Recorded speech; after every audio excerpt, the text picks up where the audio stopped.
아버지, 이건 뭐예요? 다치신 거예요? 재훈이 놀라서 물었습니다. 성주는 잠시 망설이더니 작은 목소리로 대답했습니다. 욕실에서 넘어졌어. 아무 일도 아니야. 넘어지셨다고요? 언제요? 왜 연락을 안 하셨어요? 재훈의 목소리에 걱정이 묻어났습니다. 옆에서 듣고 있던 말자가 웃으며 끼어들었습니다. 아이고, 나도 깜짝 놀랐어요. 밤에 화장실 가시다가 미끄러지셨대요. 자꾸 고집 부리시고 지팡이 안 쓰시니까 그런 거죠 뭐. 나이가 드시면 조심하셔야 하는데 말이에요. 오늘 이야기는 67세 홀아버지의 재혼 생활 뒤에 숨겨진 충격적인 진실을 다룹니다. 과연 성주는 자신을 둘러싼 위험 속에서 어떤 선택을 하게 될까요? 그 전에 잠깐 3초만 투자해서 구독, 좋아요 버튼을 꾹 눌러주시면 영상 제작에 큰 힘이 됩니다. 지금 바로 시작하겠습니다. 박성주는 이제 67이었습니다. 아침 7시면 어김없이 일어나 창문을 열고 바깥 공기를 마시던 습관은 여전했지만 그 모든 것이 예전과는 달랐습니다. 아내 순이를 떠나보낸 지 벌써 3년이 흘렀고 그 긴 시간 동안 혼자 지내던 집은 이제 다른 사람의 손길이 닿아 있었습니다. 최말자와 재혼한 지도 벌써 1년이 넘었습니다. 65의 말자는 성준보다 2살 어렸지만 살림살이에서만큼은 훨씬 더 능숙했습니다. 아침이면 김치찌개가 끓고 있었고 밥상에는 늘 반찬이 가득했습니다.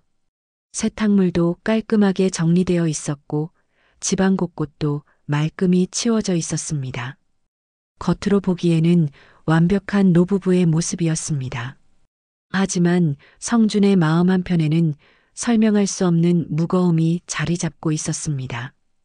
순이와 함께했던 40년 세월과는 전혀 다른 종류의 조용함이었습니다. 그때의 조용함이 편안한 침묵이었다면 지금의 조용함은 어딘가 긴장감이 감도는 침묵이었습니다.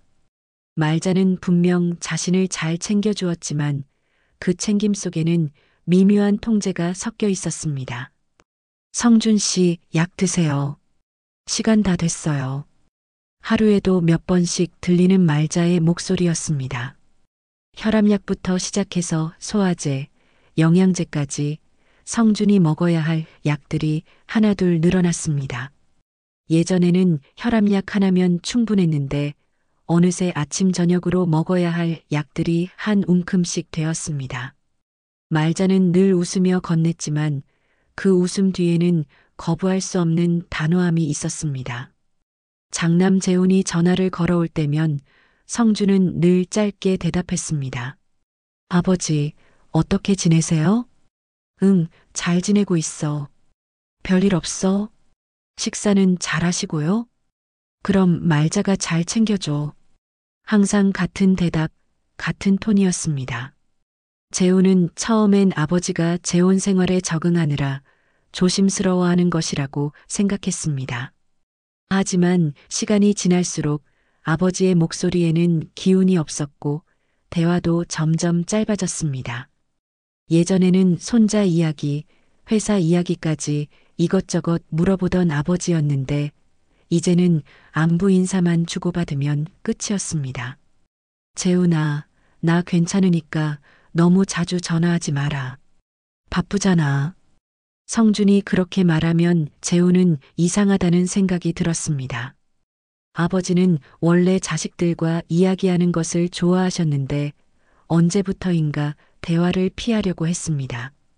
혹시 말자가 듣고 있어서 그런 건 아닐까 하는 생각도 들었지만 확실하지 않았습니다.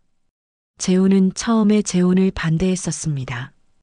어머니 순이를 떠나보낸 지 채 3년도 안 된 상황에서 새로운 사람과 함께 살겠다는 아버지의 결정이 이해되지 않았습니다. 하지만 홀로 지내시는 아버지의 쓸쓸함을 보면서 결국 마음을 돌렸습니다. 아버지도 혼자 사시기엔 너무 외로우셨을 것이고 말자라는 분이 그 외로움을 달래주실 수 있다면 그것도 좋은 일이라고 생각했습니다. 실제로 재혼 후 아버지는 외적으로 많이 달라졌습니다. 옷차림새도 깔끔해졌고 집안도 정돈되어 있었습니다. 가끔 들러보면 냉장고에는 반찬이 가득했고 아버지의 건강도 나빠 보이지 않았습니다. 말자는 늘 웃으며 재혼을 맞았고 아버지를 잘 챙기고 있다고 말했습니다. 재혼 씨, 아버님이 고집이 세서 약 드시는 걸 깜빡하실 때가 있어요. 그래서 제가 시간 맞춰서 챙겨드리고 있어요. 감사합니다. 아버지가 혼자 계실 때는 식사도 대충 하시고 그랬는데 이제는 안심이 됩니다. 재혼은 정말 안심했습니다. 아버지가 좋은 분을 만나서 노년을 편안하게 보내실 수 있을 것 같았습니다. 하지만 시간이 지날수록 아버지는 점점 말수가 줄어들었고 전화 통화도 피하려 했습니다. 뭔가 이상했지만 구체적으로 무엇이 문제인지 알 수 없었습니다. 어느 날 저녁 재훈은 동생 재민과 통화했습니다. 형, 아버지 목소리가 이상하지 않아? 예전 같지 않아. 나도 그런 생각이 들어. 뭔가 힘이 없으시고 대화도 짧게 끝내려고 하시고. 말자 이모 때문에 그런 건 아닐까? 아직 적응이 안 되신 거 아니야? 그럴 수도 있겠지만 좀 더 지켜봐야겠어. 하지만 그들이 알지 못하는 사이 성준의 일상에는 작은 변화들이 쌓여가고 있었습니다. 그 변화들은 아주 사소해서 누구도 눈치채지 못할 정도였지만 성준에게는 점점 무거운 짐이 되어가고 있었습니다. 어느 토요일 오후 재훈은 갑자기 아버지가 보고 싶어졌습니다. 평소라면 미리 연락을 드리고 찾아뵈었지만 그날은 왠지 예고 없이 가보고 싶었습니다. 아버지의 목소리가 계속 신경 쓰였고 직접 눈으로 확인해 보고 싶었습니다. 아파트 현관문을 열고 들어서자 말자가 반갑게 맞아주었습니다. 어머, 재훈 씨, 연락도 없이 왔네요. 아버님이 좋아하실 거예요. 하지만 재훈의 눈에는 아버지의 모습이 이상하게 보였습니다. 예전보다 훨씬 야위어 보였고 뭔가 위축되어 있는 것 같았습니다. 그런데 더 놀라운 것은 아버지의 손등에 선명한 멍자리가 있다는 것이었습니다. 보라색과 노란색이 섞인 큰 멍이 오른손 등에 자리 잡고 있었고 무릎에는 붕대가 감겨 있었습니다. 아버지, 이건 뭐예요? 다치신 거예요? 재훈이 놀라서 물었습니다. 성준은 잠시 망설이더니 작은 목소리로 대답했습니다. 욕실에서 넘어졌어. 아무 일도 아니야. 넘어지셨다고요? 언제요? 왜 연락을 안 하셨어요? 재훈의 목소리에 걱정이 묻어났습니다. 옆에서 듣고 있던 말자가 웃으며 끼어들었습니다. 아이고, 나도 깜짝 놀랐어요. 밤에 화장실 가시다가 미끄러지셨대요. 자꾸 고집 부리시고 지팡이 안 쓰시니까 그런 거죠 뭐.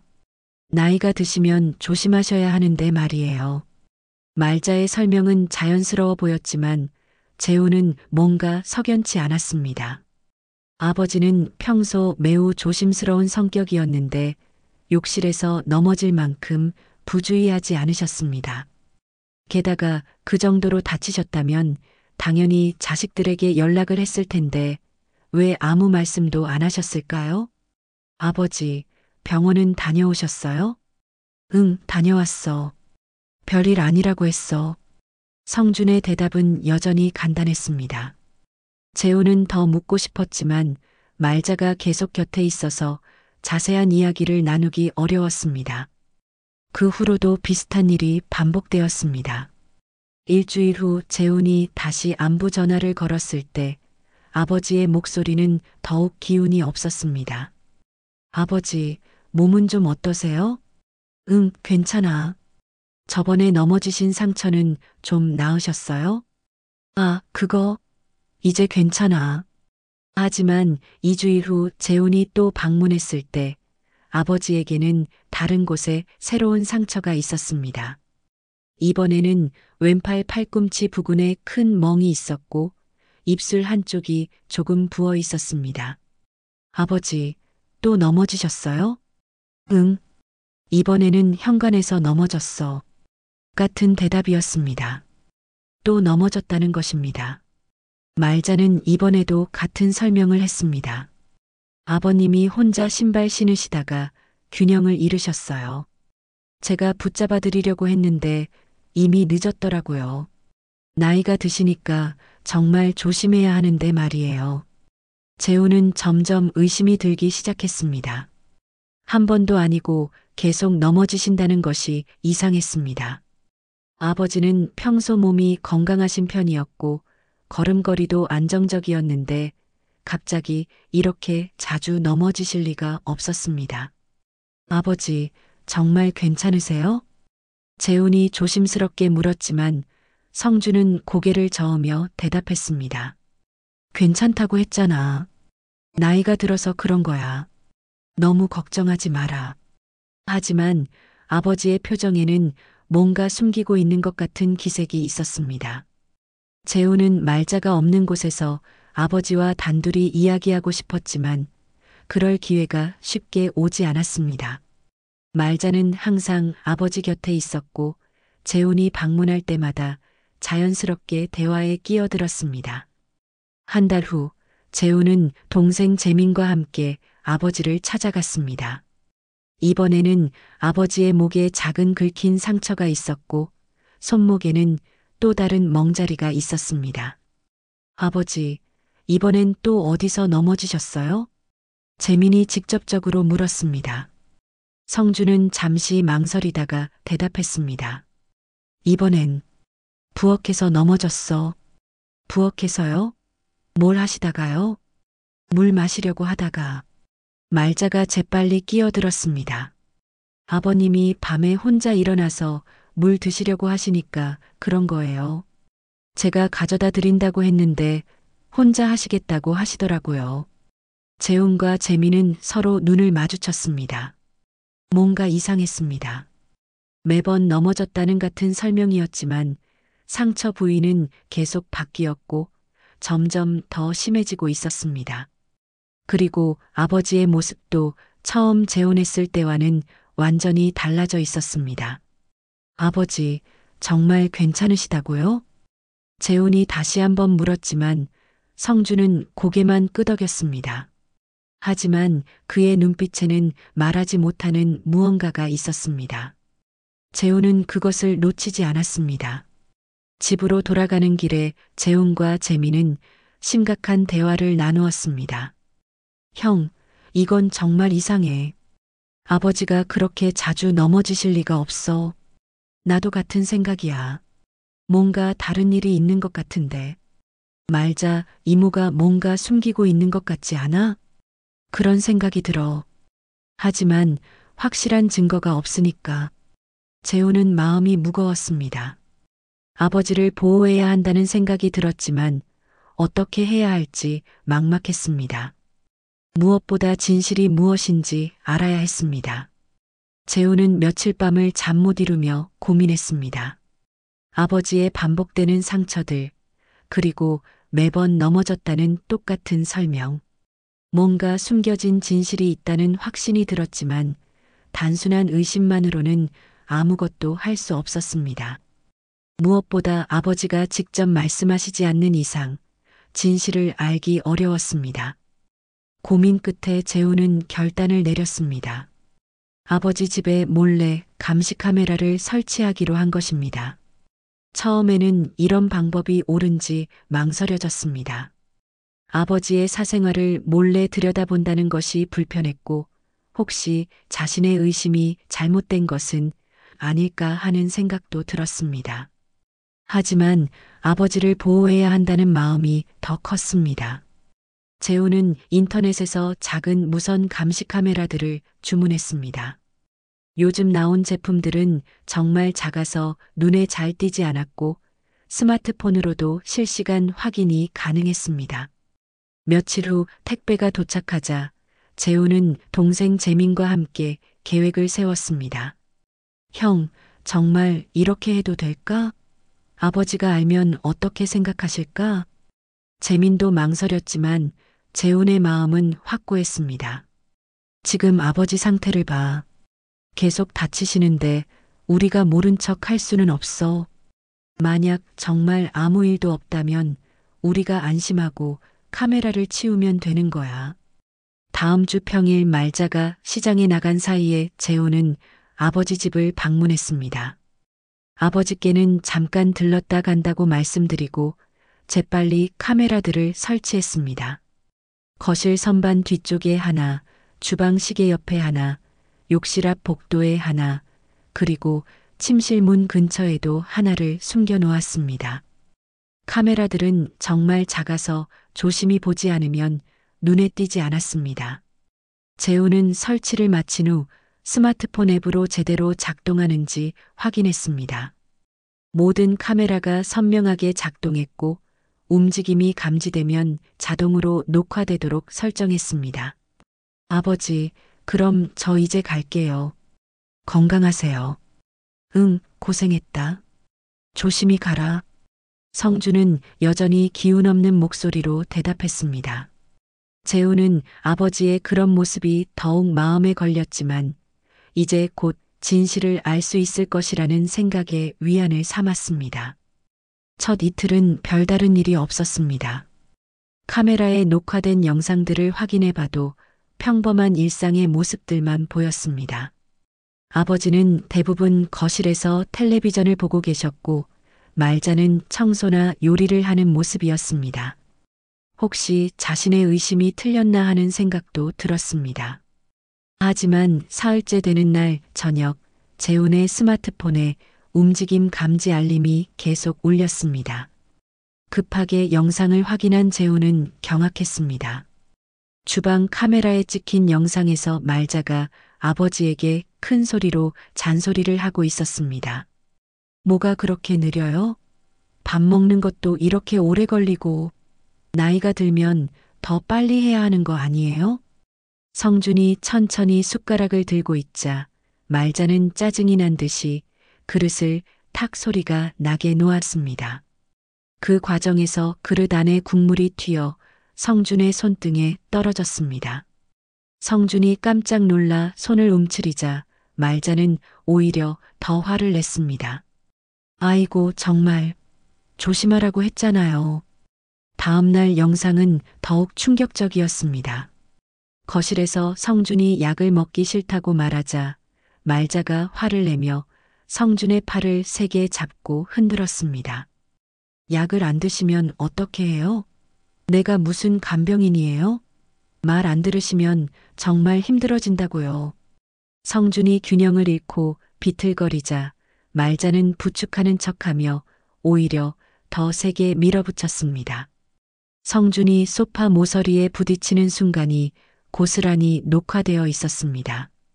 가장 충격적인 영상은 그 다음날 밤에 찍힌 것이었습니다. 성준이 화장실에 가려고 천천히 일어서자 말자가 짜증을 내며 말했습니다. 또 화장실이에요? 하루에도 몇 번을 가는지. 내가 무슨 간병인이야? 똑바로 좀 걸어요. 말자는 성준의 팔을 거칠게 잡고 화장실 쪽으로 끌고 갔습니다. 성준이 아프다고 하자 말자는 오히려 더 세게 잡아당겼습니다. 그 과정에서 성준이 벽에 부딪히는 소리가 선명하게 들렸습니다. 재훈은 영상을 보며 손이 떨렸습니다. 아버지가 말씀하신 넘어졌다는 것은 모두 거짓말이었습니다. 아니, 거짓말이라기보다는 진실을 숨기기 위한 고육지책이었습니다. 말자가 아버지를 학대하고 있었던 것입니다. 더 많은 영상들을 확인해 보니 상황은 더욱 심각했습니다.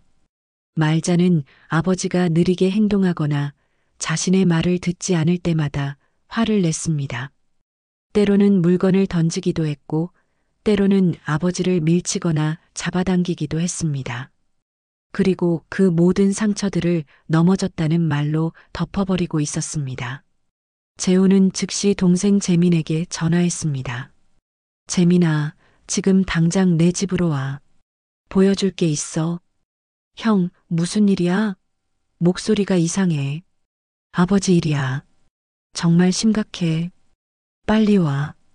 재민이 도착한 후 재우는 녹화된 영상들을 보여주었습니다. 재민도 영상을 보며 분노와 충격의 말을 잇지 못했습니다. 이게 진짜야? 말자 이모가 정말 아버지를. 응, 며칠째 이런 일이 반복되고 있어. 우리가 모르는 사이에 아버지가 이런 일을 당하고 계셨던 거야. 그럼 우리가 어떻게 해야 해? 당장 아버지를 모셔와야 하는 거 아니야? 재훈도 같은 생각이었습니다. 하지만 섣불리 행동하기보다는 신중하게 접근해야 했습니다. 무엇보다 아버지의 의사를 확인해야 했고 법적인 문제도 고려해야 했습니다. 일단 아버지와 단둘이 이야기할 기회를 만들어야 해. 그리고 이 영상들을 증거로 보관하고. 재훈의 마음은 복잡했습니다. 아버지를 당장 구해내고 싶었지만 어떻게 접근해야 할지 막막했습니다. 무엇보다 아버지가 이 상황을 어떻게 생각하고 계실지가 걱정이었습니다. 재훈과 재민은 이틀 밤을 꼬박 세우며 대책을 논의했습니다. 감시 카메라 영상은 명백한 증거였지만 어떻게 접근해야 할지 신중하게 생각해야 했습니다. 무엇보다 아버지의 마음을 헤아려야 했습니다. 아버지가 이 상황을 어떻게 받아들이실지 그리고 어떤 도움을 원하실지 알아야 했습니다. 형, 일단 아버지께 직접 보여드리는 게 맞을까? 그래야지. 아버지가 직접 보시고 판단하셔야 해. 우리가 멋대로 결정할 수는 없어. 재훈은 말자가 없는 시간을 택해 아버지를 따로 만날 계획을 세웠습니다. 말자가 매주 수요일마다 병원에 간다는 것을 알고 있었기에 그 시간을 이용하기로 했습니다. 수요일 오후 재훈과 재민은 아버지를 근처 카페로 모셔왔습니다. 성주는 갑작스러운 외출에 조금 당황하는 듯 했지만 아들들과 함께 나오는 것을 거부하지는 않았습니다. 아버지, 저희가 보여드릴 게 있어요. 재훈은 조심스럽게 태블릿을 꺼내 영상을 보여드렸습니다. 처음에는 성준도 무엇인지 몰라 하다가 화면 속 자신의 모습을 보고는 얼굴이 굳어졌습니다. 말자가 자신에게 소리를 지르며 팔을 잡아당기는 장면, 벽에 밀쳐지는 장면, 그리고 억지로 약을 먹이려 하다가 실수로 얼굴을 치는 장면까지 모든 것이 고스란히 녹화되어 있었습니다. 성주는 한참 동안 말없이 영상을 지켜봤습니다.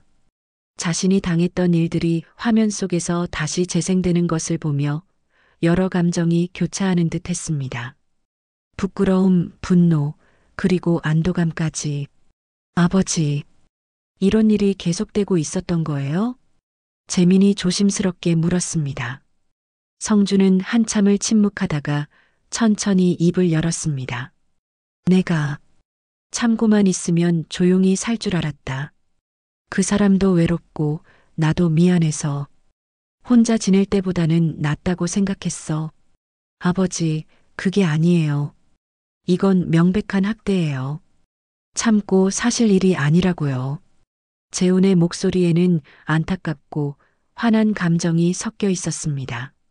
아버지가 이런 일을 당하면서도 혼자 참고 계셨다는 것이 마음 아팠습니다. 나도 알고 있어.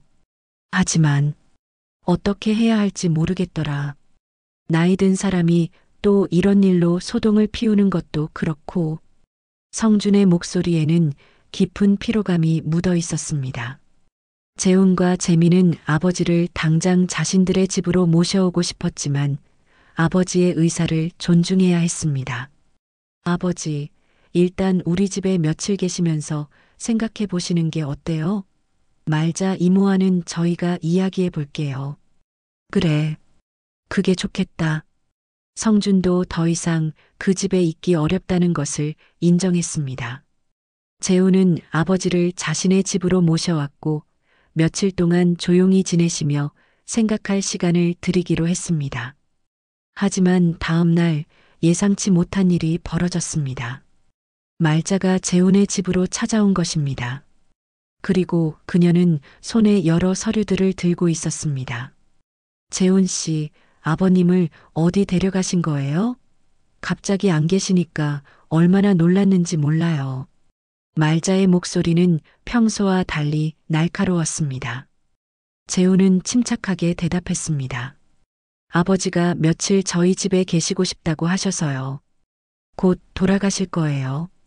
아니에요. 당장 집으로 모시고 가야 해요. 아버님이 혼자 계시면 안 되거든요.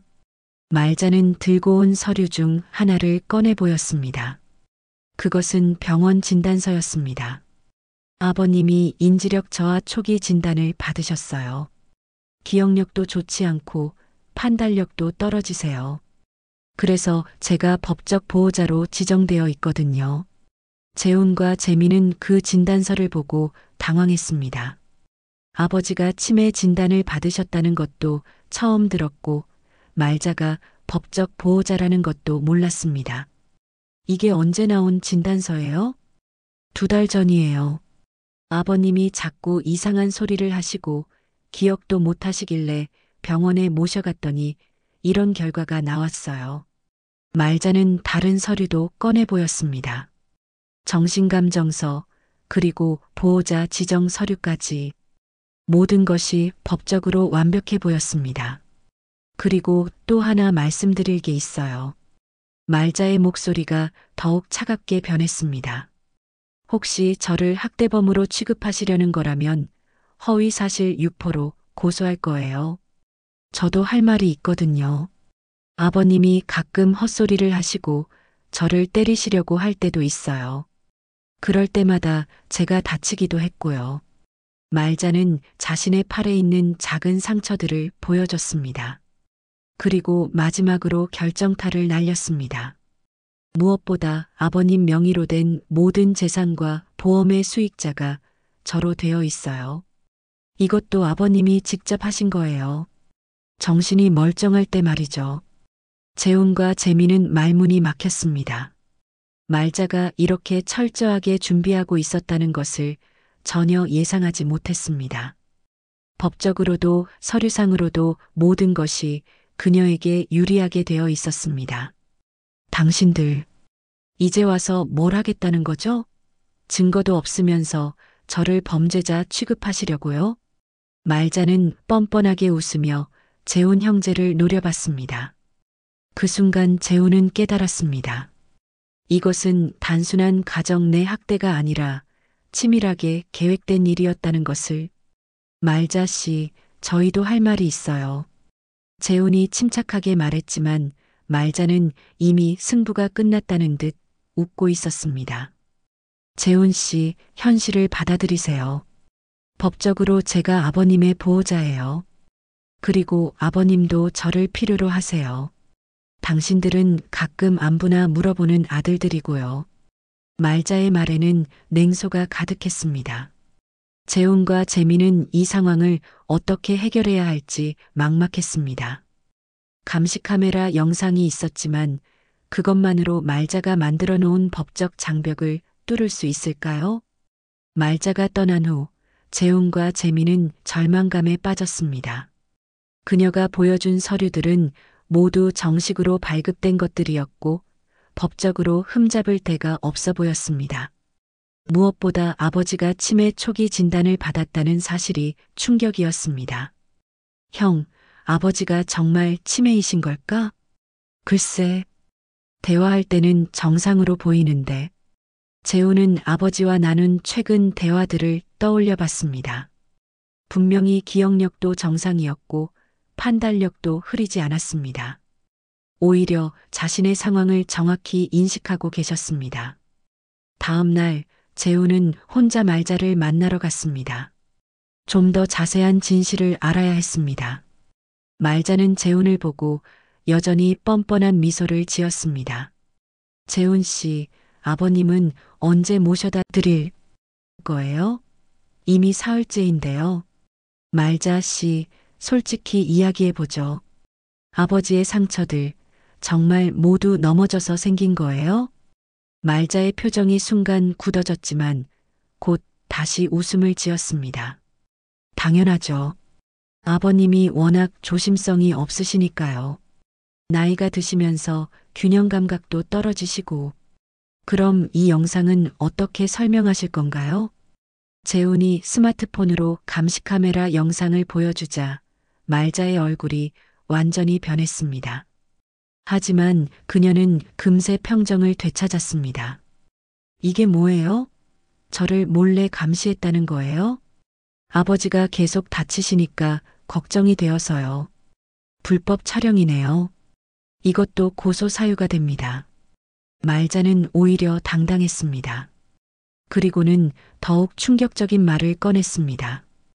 그리고 이 영상으로 뭘 하시려고요? 저는 아버님을 돌보고 있는 거예요. 가끔 실수가 있을 수는 있죠. 하지만 전체적으로 보면 저는 아버님을 잘 모시고 있어요. 재훈은 말문이 막혔습니다.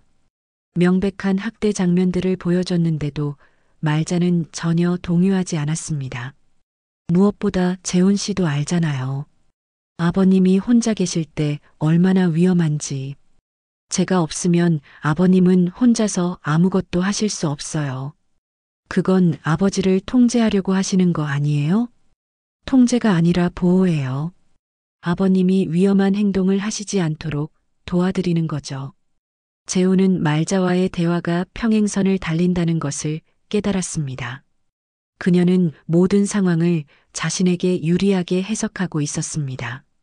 며칠 후 재훈은 더욱 충격적인 사실을 알게 되었습니다.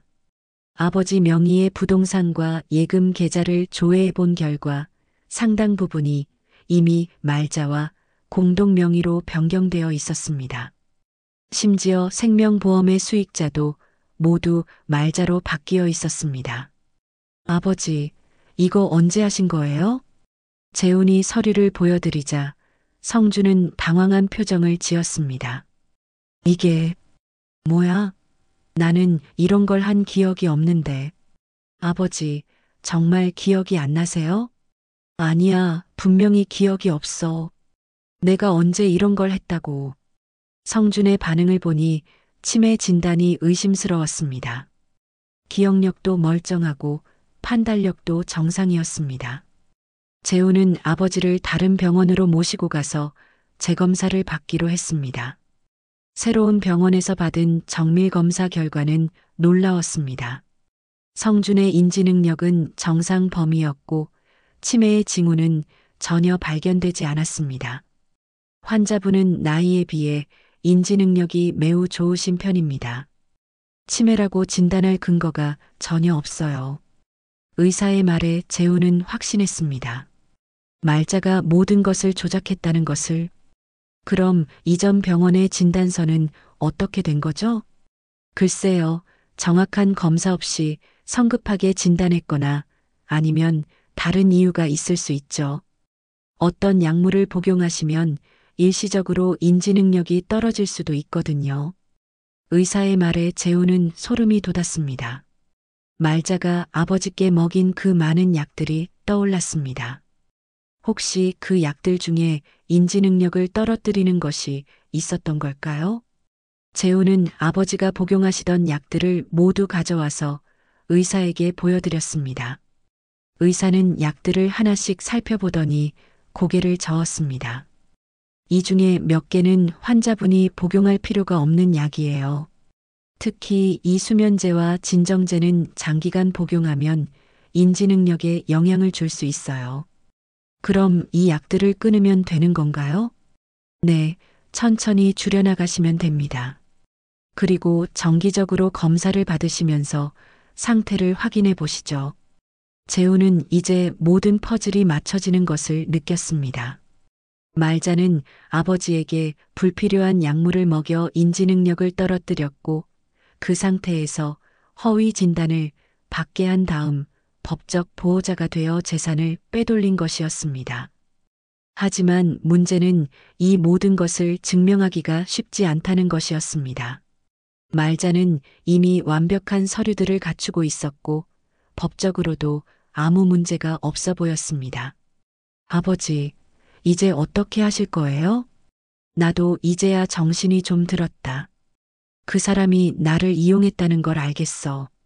성준의 목소리에는 분노와 결의가 섞여 있었습니다. 하지만 증거를 모으기가 쉽지 않을 것 같아요. 말자 씨가 너무 치밀하게 준비했어요. 그래도 해야지. 내가 당한 일을 그냥 넘어갈 수는 없어.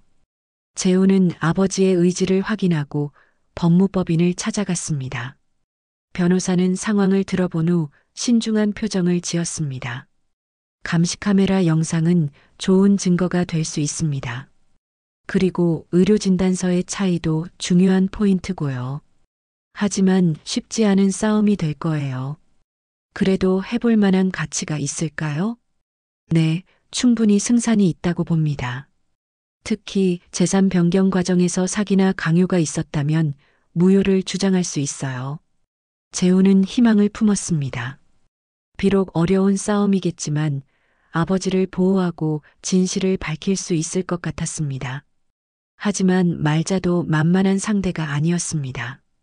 그녀도 분명히 반격을 준비하고 있을 것이었습니다.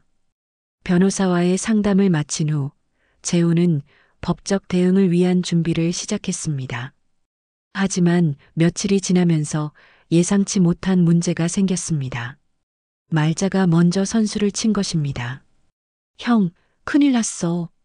재민이 급하게 전화를 걸어왔습니다. 말자 이모가 아버지를 상대로 가정법원에 보호처분 신청을 했대. 아버지가 정신적으로 불안정하시고 자해 위험이 있다면서. 재우는 당황했습니다.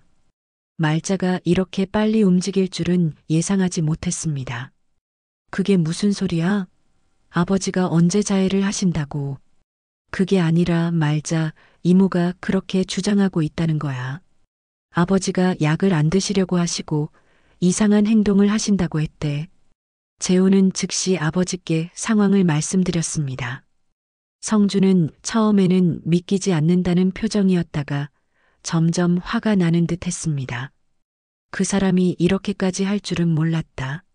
아버지, 우리도 대응해야 해요. 변호사님이 도와주실 거예요. 하지만 성주는 고개를 저었습니다. 재훈아, 나는 이제 지쳤다. 이런 식으로 싸우는 것도 지겹고.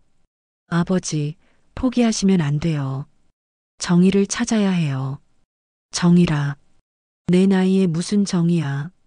그냥 조용히 살고 싶어. 성준의 목소리에는 깊은 체념이 묻어 있었습니다. 재우는 아버지의 그런 모습이 안타까웠지만 억지로 강요할 수도 없었습니다. 며칠 후 가정법원에서 임시 신문이 열렸습니다. 말자는 완벽하게 준비된 서류들과 함께 나타났습니다. 그녀는 성준이 정신적으로 불안정하며 혼자 있을 때 위험한 행동을 한다고 주장했습니다. 판사님, 성준 씨가 최근에 이상한 말씀을 자주 하세요. 누군가 자신을 해친다고 하시면서 약도 안 드시려고 하시고. 말자의 증언은 치밀했습니다. 그녀는 성준의 행동을 모두 정신적 이상 증상으로 해석해서 설명했습니다. 그리고 며칠 전에는 갑자기 집을 나가셔서 연락이 안 됐어요. 얼마나 걱정했는지 몰라요. 판사는 성준에게 직접 질문했습니다. 어르신, 부인 말씀이 맞습니까? 성준은 한참을 침묵하다가 조용히 대답했습니다. 저는 정신이 멀쩡합니다. 다만 그 사람과 살기가 힘들 뿐입니다. 어떤 점이 힘드신가요? 성준은 또다시 침묵했습니다. 재우는 아버지가 진실을 말씀하시기를 바랐지만 성준은 끝내 구체적인 설명을 하지 않았습니다. 결국 법원은 일단 현상 유지를 명령했습니다. 성준은 계속 재훈의 집에 머물 수 있지만 말자와의 문제는 추후 정식 재판에서 다루기로 했습니다. 법원을 나온 후 재훈은 아버지께 물었습니다. 아버지, 왜 진실을 말씀하지 않으셨어요? 말자 씨가 어떻게 했는지 말씀하시면 되는데. 재훈아, 내가 이 나이에 법정에서 그런 말을 한다고 생각해봐. 누가 믿겠니? 오히려 내가 이상한 사람 취급받을 거야. 성준의 말에는 일리가 있었습니다. 나이 든 사람의 증언은 종종 신빙성을 의심받곤 했습니다. 그 후 며칠 동안 성주는 깊은 고민에 빠져 있었습니다. 재훈과 재민은 아버지를 설득하려 했지만 성주는 여전히 소극적이었습니다. 어느 날 저녁 성주는 혼자 집 근처를 산책하다가 작은 공중전화 부스를 발견했습니다. 요즘 보기 드문 공중전화였지만 여전히 작동하고 있었습니다. 성주는 잠시 망설이다가 동전을 넣고 변호사 사무실에 전화를 걸었습니다. 변호사님, 박성준입니다. 아, 어르신, 어떻게 지내세요? 변호사님, 제가 직접 싸우고 싶습니다. 아들들에게만 의존할 수는 없어요. 변호사는 성준의 의지를 확인하고 구체적인 방법을 설명해 주었습니다. 가장 중요한 것은 성준이 직접 자신의 상황을 증언하는 것이었습니다. 그날 밤 성준은 책상에 앉아 자필로 긴 편지를 쓰기 시작했습니다. 떨리는 손으로 한 글자 한 글자 정성스럽게 써내려갔습니다. 나의 아들들아, 내가 약해서 모든 걸 놓아버렸다. 혼자 지내기 외로워서 성급하게 재혼을 결정했고 그 후에 일어난 일들을 제대로 대처하지 못했다. 하지만 이제야 내가 마지막으로 지켜야 할 게 뭔지 알겠다. 편지는 계속 이어졌습니다. 성주는 말자와 함께 살면서 겪었던 일들을 구체적으로 기록했습니다. 매일 반복되던 학대, 강요당한 약물 복용, 그리고 자신도 모르게 변경된 재산 관련 서류들까지. 나는 이제 이른을 바라보는 나이다. 남은 시간이 얼마 되지 않지만 그 시간이라도 떳떳하게 살고 싶다. 거짓과 폭력에 굴복해서 살고 싶지 않다. 편지의 마지막 부분에서 성주는 자신의 결심을 분명히 밝혔습니다. 내가 직접 법정에 서서 진실을 말하겠다. 비록 늙고 약하지만 아직 정신은 멀쩡하다.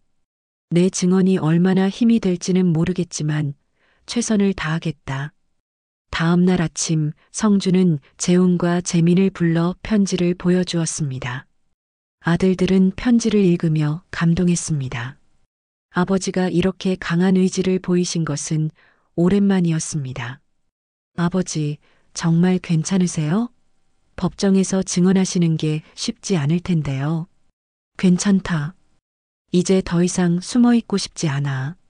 내가 당한 일을 세상에 알리고 싶어.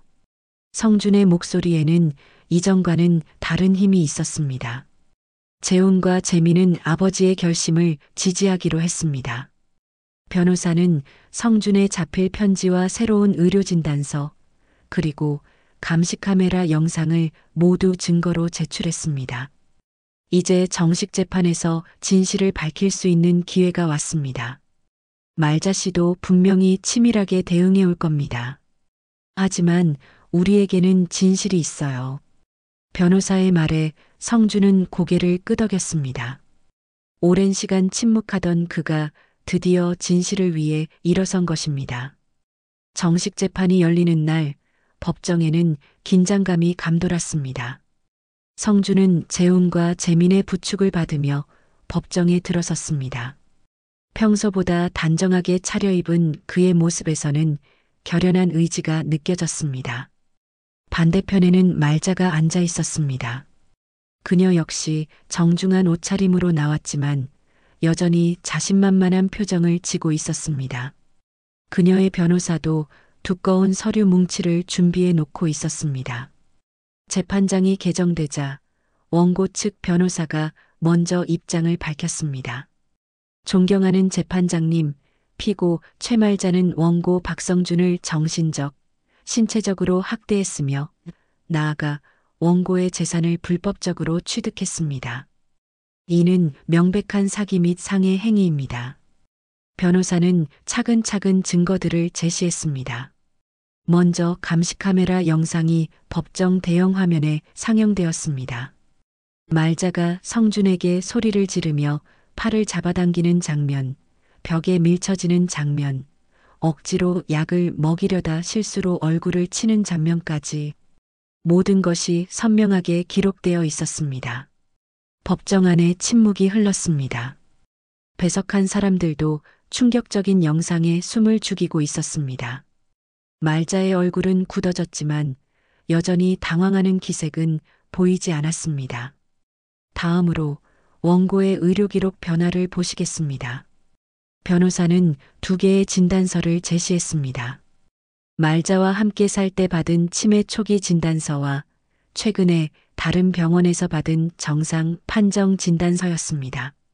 원고는 피고와 분리된 후 약물 복용을 중단했고 인지 능력이 완전히 회복되었습니다.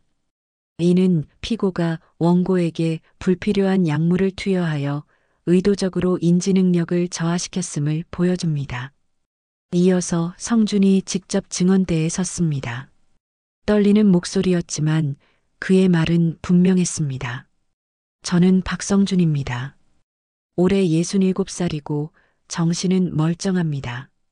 성준은 자신이 겪었던 일들을 차근차근 증언했습니다. 처음에는 조심스럽게 말하던 그였지만 점점 목소리에 힘이 실렸습니다. 말자 씨는 제가 느리게 행동하거나 말을 안 들으면 화를 냈습니다. 때로는 팔을 잡아당기거나 밀쳤고 때로는 물건을 던지기도 했습니다. 저는 그럴 때마다 넘어졌다고 말할 수밖에 없었습니다. 왜 진실을 말씀하지 못하셨나요? 변호사가 물었습니다. 부끄러웠습니다. 그리고 두려웠습니다. 말자 씨가 더 화를 낼까봐, 그리고 혼자 남겨질까봐 두려웠습니다. 성준의 증언이 계속되었습니다. 약도 제가 원하지 않는 것들을 억지로 먹어야 했습니다. 안 먹으면 더 심하게 혼났거든요. 그러다 보니 머리가 흐릿해지고 기억도 잘 안 났습니다. 재산 관련 서류 변경은 언제 하셨나요? 며칠 전에 아들들이 보여줄 때까지 몰랐습니다. 제가 언제 그런 걸 했는지 기억이 전혀 없습니다. 성준의 증언은 진실되고 구체적이었습니다. 재판장도 진지한 표정으로 듣고 있었습니다. 이제 피고 측의 반박 차례였습니다. 말자의 변호사는 적극적으로 반박했습니다. 재판장님, 원고는 현재 치매 초기 진단을 받은 상태로 기억이 정확하지 않을 수 있습니다. 감시 카메라 영상도 일부분만 편집된 것으로 전후 상황을 알 수 없습니다. 말자도 증언대에 섰습니다. 저는 성준 씨를 정성껏 돌봤습니다. 가끔 실수가 있었을 수는 있지만 의도적으로 해치려 한 적은 없습니다. 성준 씨가 위험한 행동을 하실 때 말리려다 보니 그런 일이 생긴 거예요. 재산 변경은 어떻게 설명하시겠습니까? 성준 씨가 직접 원하신 일입니다. 저를 믿고 맡기신다고 하셨어요. 모든 절차도 합법적으로 했습니다.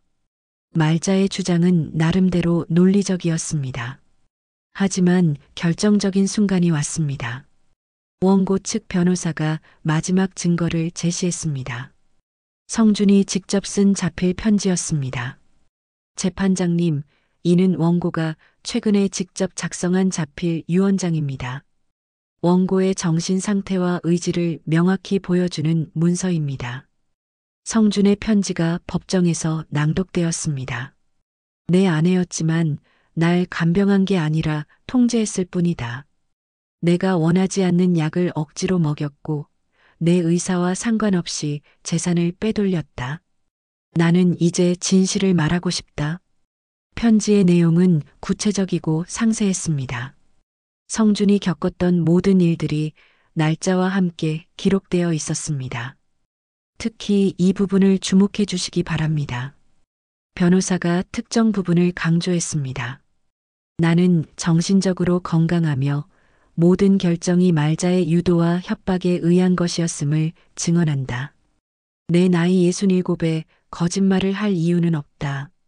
편지의 필체는 떨렸지만 분명했고 내용은 논리적이고 일관성이 있었습니다. 무엇보다 치매 환자가 쓸 수 있는 수준을 훨씬 넘어서는 것이었습니다. 말자의 얼굴이 점점 굳어졌습니다. 그녀도 이런 결정적 증거가 나올 줄은 예상하지 못했던 것 같았습니다. 재판장이 최종 변론을 마치고 선고를 준비한다고 발표했습니다. 잠시 휴정이 되었고 법정에는 긴장된 침묵이 흘렀습니다. 성주는 증언대에서 내려와 재훈과 재민에게 다가갔습니다. 아버지, 정말 훌륭하게 하셨어요. 재훈이 아버지의 손을 잡으며 말했습니다. 성준의 손은 떨리고 있었지만 그의 눈빛에는 해방감과 안도감이 섞여 있었습니다. 이제야 마음이 좀 편해졌다. 숨기고 살지 않아도 되니까. 재판장이 다시 입장하며 선고가 시작되었습니다. 법정 안의 모든 사람들이 숨을 죽이고 판결을 기다렸습니다. 재판장이 판결문을 펼치자 법정 안이 조용해졌습니다. 성주는 가슴이 두근거렸지만 이상하게도 마음은 평온했습니다. 진실을 말한 후부터는 결과가 어떻게 나오든 후회는 없었습니다. 피고 최말자에 대한 판결을 선고하겠습니다. 재판장의 목소리가 법정에 울려 퍼졌습니다. 피고는 원고를 지속적으로 신체적, 정신적으로 학대하였으며 나아가 원고의 정상적인 판단 능력을 저해하는 약물을 투여하여 재산을 불법적으로 취득하였습니다. 이는 명백한 사기 및 상해 행위로 인정됩니다. 말자의 얼굴이 창백해졌습니다. 그녀의 변호사도 당황한 표정을 감추지 못했습니다. 특히 감시카메라 영상과 원고에 잡힐 유언장은 결정적 증거로 피고의 행위가 계획적이고 지속적이었음을 보여줍니다. 또한 의료기록의 변화는 피고가 원고의 인지능력을 의도적으로 저하시켰음을 명확히 증명합니다. 재판장은 계속해서 판결 이유를 설명했습니다. 따라서 피고 최말자에게 사기 및 상해 혐의로 징역 3년을 선고하며 즉시 구속합니다. 또한 원고 명의로 변경된 모든 재산 관련 서류는 무효 처리하며 생명보험 수익자 변경 역시 무효로 판단합니다. 말자는 믿을 수 없다는 표정으로 재판장을 바라봤습니다. 그녀가 그토록 치밀하게 준비했던 모든 것들이 한순간에 무너져 내렸습니다. 이 판결에 불복할 경우 항소 기간은 일주일입니다. 법정 경비가 말자에게 다가가 수갑을 채우려 하자 말자가 갑자기 소리쳤습니다. 이건 말이 안 돼요. 제가 어르신을 얼마나 잘 모셨는데 늙은이 말만 듣고 이런 판결을 내리다니. 하지만 법정의 질서는 흔들리지 않았습니다. 말자는 결국 구속되어 법정을 떠났고 그녀의 뻔뻔했던 미소는 더 이상 볼 수 없었습니다. 판결이 끝나자 성주는 깊은 한숨을 내쉬었습니다. 재훈이 아버지의 어깨에 손을 올리며 말했습니다. 아버지, 이제 끝났어요. 정말 수고 많으셨어요.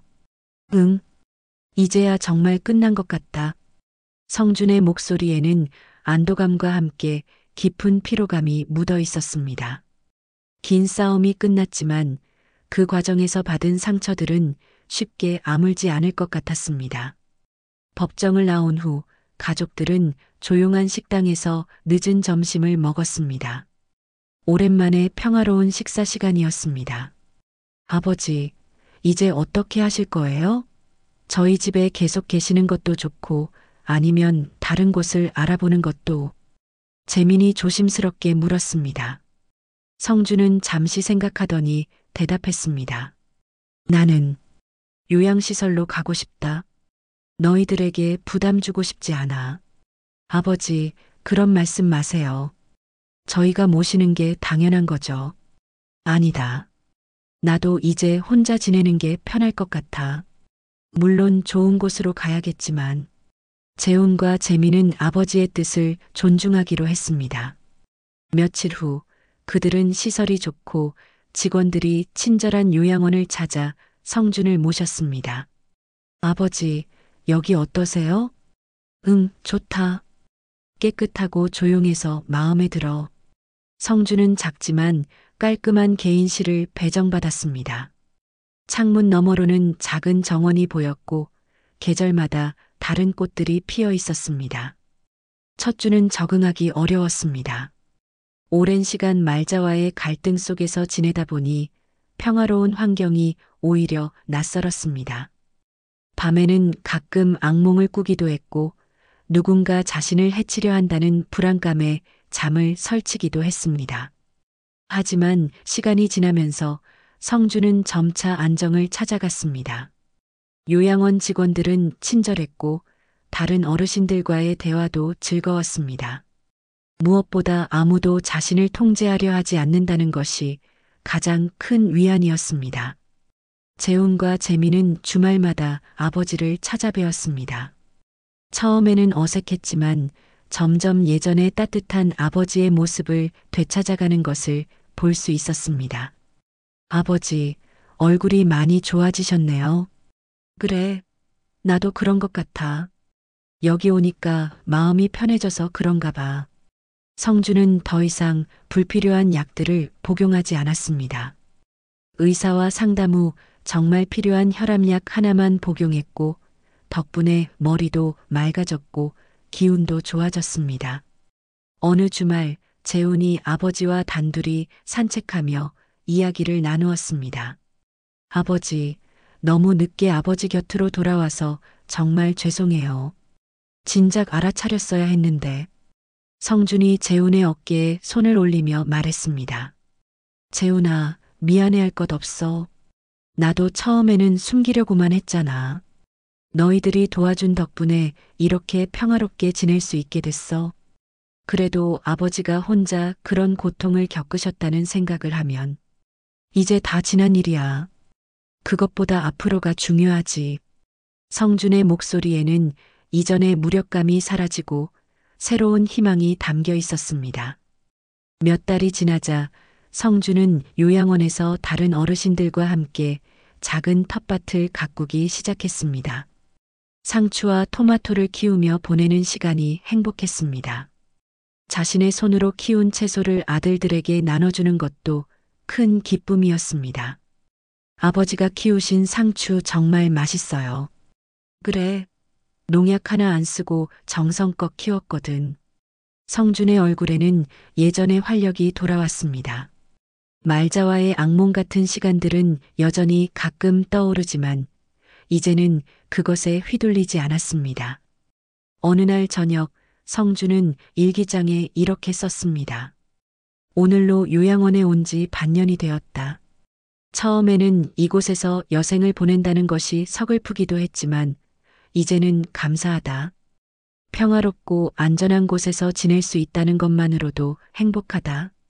무엇보다 아들들이 자주 찾아와 준다. 이제야 진짜 가족이 된 것 같다. 비로소 찾아온 평화였습니다. 그 평화는 진실을 마주할 용기를 낸 대가로 얻은 소중한 선물이었습니다. 성주는 이제 남은 시간을 떳떳하게 그리고 행복하게 보낼 수 있게 되었습니다.